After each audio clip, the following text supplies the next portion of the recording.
Hamjambo. I am delighted to be here in Kakamega today at this Investment Climate Summit. Thank you, Governor Barraza, for inviting me back. This is my third visit to your great county. And I'd like to acknowledge President Ruto, PCF's Mudavadi, and all the other distinguished guests, all protocols observed. As Governor Barraza knows, I am a big supporter of what's going on here in Kakamega. But it is built on a very strong U.S.-Kenya partnership of over 60 years. And our partnership has enhanced security, increased prosperity, and improved the lives of Kenyans and Americans. And in fact, Kenya has been invited, with your president as the leader, to a official state dinner in Washington, D.C. in May. This is a big honor for Kenya and underscores our mutual supportive relationship. And you might be interested to know that President Ruto will be the first African head of state since 2008 to be invited to a state dinner. Now, you know I'm bullish on Kenya's economic prospects, and I'm not the only one. Bloomberg, a world leader in business reporting, published a June 2023 article touting Kenya as the Singapore of Africa.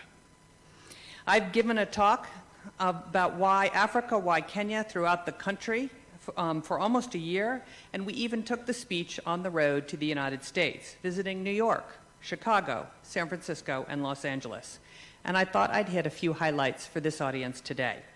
First, the narrative about doing business in Africa from the United States needs updating. What I've learned since arriving in Kenya in August of 2022 is Kenya has a much more dynamic business outlook than most Americans realize. In fact, Kenya's GDP growth in 2023 was 5.2%. That is double the world average. Congratulations to Kenya. That is a big deal. Second, if I were back in the boardroom today, I would have Africa on my radar for two reasons: supply chain diversification and net zero emissions. Single sourcing from any one country is not smart. Single sourcing is a recipe for supply chain disruption and shortage. And businesses are also pushing for net zero emissions to meet their climate change mitigation goals. Cue Kenya. Kenya already generates up to 90% of its electricity from renewable sources, and future additions to the grid will all come from solar, geothermal, and wind sources. So investing in Kenya not only means supply chain diversification, but access to ubiquitous green energy, and any business utilizing Kenya's clean energy will be well on your way to meeting this company's Scope 2, Scope 3 greenhouse emissions goals. So let me back up a minute. Why Africa? As many of you know, by 2050, 1 in 4 humans, a quarter of the world's population, and 1 in 3 working-age people will live in Africa. Africa is a young continent, the youngest in the world, with 60% of its population under 25. Africa is the largest emerging market. It offers the next big prospects for supply chain diversification and expansion of a customer base, much like Southeast Asia experienced 20 years ago. In fact, Africa reminds me of Southeast Asia a number of years ago, and along with it, that incredible opportunity. So that's why Africa would be on my radar and should be on every investor's radar in this audience. But let's zoom in on why Kenya should be your target destination. Kenya is the gateway to the East African market of almost 500 million customers. Kenya is the region's logistics hub. Kenya is the leading regional financial hub. And Kenya, with its Silicon Savannah and super smart engineers, is the region's ICT hub. And Silicon Savannah is thriving and growing fast. And Kenya is now the #1 destination for startup capital on the entire African continent. Kenya has more startup capital than Nigeria and South Africa. And that all happened basically in 2023.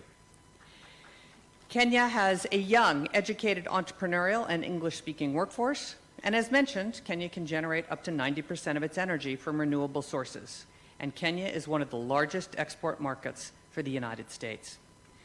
One of the largest exports markets for Kenya is the United States, and I think there's a lot more opportunity for Kenya to export to the United States than we have thus far seen.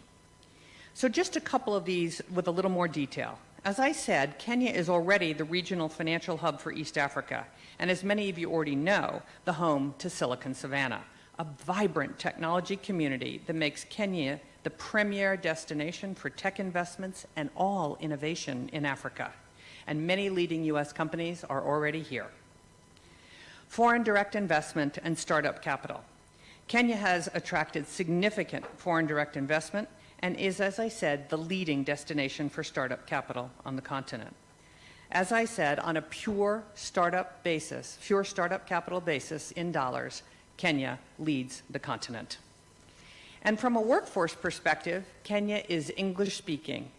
As I said, every firm I have spoken to, and I speak to all the foreign direct investors here, they rave about the quality of the Kenyan workforce. I was speaking to an apparel manufacturer the other day who is a global, in fact, the largest apparel cut and sew operation in the world. They said Kenya is their best workforce in the world of 42 countries. So why Kakamega? Finally, I really want to highlight its potential for economic development.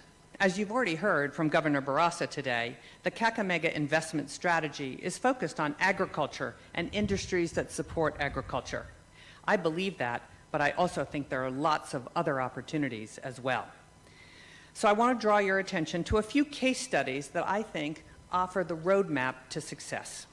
First is the apparel supply chain. As many of you know, I am really excited about the apparel industry here in Kenya. This sector today already employs nearly 70,000 people in export processing zones and 200,000 Kenyans, and I think has the potential to achieve $600 million in exports by 2025. If Kenya maintains this current trajectory, the industry could add an additional 850,000 jobs and $3 billion in exports in just over the next 10 years. This is a big opportunity. And keys to that growth are counties like Kakamega, Busia, Kilifi, and Nakuru, who are helping Kenya build out a vertically integrated supply chain that not only produces high-end apparel for the world's consumers, but also the very cotton that makes up the textile industry. We're already seeing this happen with Strathmore University's work in Kakamega, Homa Bay, and Busia, where a program to train local farmer groups in the cotton value chain is on fire. As farmers' capacity has increased, so has sales, and cotton sales have jumped an additional 20% just year to date. And investors are taking notice. Cooperative Bank, for example, has already invested over 100 million shillings into the sector, and I'm sure many will follow suit. Now, apparel is not the only area of innovation, not by a long shot. Kakamega is pioneering the path towards sustainable rural water management through its openness to public-private partnerships and innovative solutions.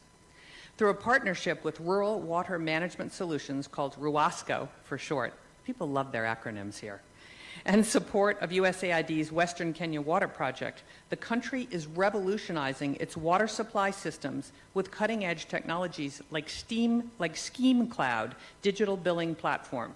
This approach has significantly improved operational efficiency, revenue collection, water service delivery, and it's showcasing Kakamega's commitment to leveraging technology and professional expertise to enhance the quality of life in rural communities. It's another very big idea. Honey. An innovative company investing in Kakamega is the Hive. The Hive creates economic opportunity, protects water catchment areas, promotes environmental conservation, and increases community livelihood through commercial beekeeping. The Hive is developing beekeeping in 4 water resource user associations in Kakamega because the company knows that beekeeping is much less water intensive than traditional farming. The Hive provides training and resources to communities on production, collection, aggregation, and processing. It also offers a market for raw materials like honey, royal jelly, wax, venom, and pollen, creating income for communities and access to raw materials for marketable products for the hive that are sold throughout Kenya. And second to last that I want to talk about is peanuts. Ground nuts are another important cornerstone here in Kenya, and one more area where there's huge potential to grow. An affordable source of high-quality nutrition, they're a great way for Kenyans to get the building blocks they need for a healthy life. And the numbers don't lie. Over $100 million worth of ground nuts are imported into East Africa every year. Much of that is to Kenya, which imports over 80% of its peanuts. So this shows market demand, but Kenya has an opportunity to grow peanuts right here in Kakamega and save on foreign exchange by not importing peanuts. Why is Kenya importing peanuts? You should grow it right here. And I'm excited about that because not only can you grow peanuts for Kenya, you should be the exporter of peanuts to other countries in East Africa. And then this is another exciting story. Sometimes you don't know what idea is going to lead to an even better idea. USAID is partnering with a company called Delish and Nutri to not only dramatically expand the quantity and quality of groundnut production here in Kakamega, but also have innovated a new product like peanut powder, a first in the national market. And peanut powder is set to create nearly $500,000 worth of groundnuts next year and employ over 1,000 farmers. So you never know what you're going to find when you decide to go after something like peanuts. And then last but not least, something you all know, last October 24th, the governor and I were here to celebrate Regen Organics' groundbreaking on their new waste treatment plant here in Kakamega. The ramping up of that plant begins in full force next week, creating over 500 jobs for the county. And in addition, Regen's partner organization, Fresh Life, has developed a plan to also begin collecting waste in Kakamega, as it does in Nairobi and Kisumu, which will increase its fertilizer and insect-based protein production here as well. So, Governor, again, congratulations on getting Regen Organics. It was a competitive bid, and your governor won.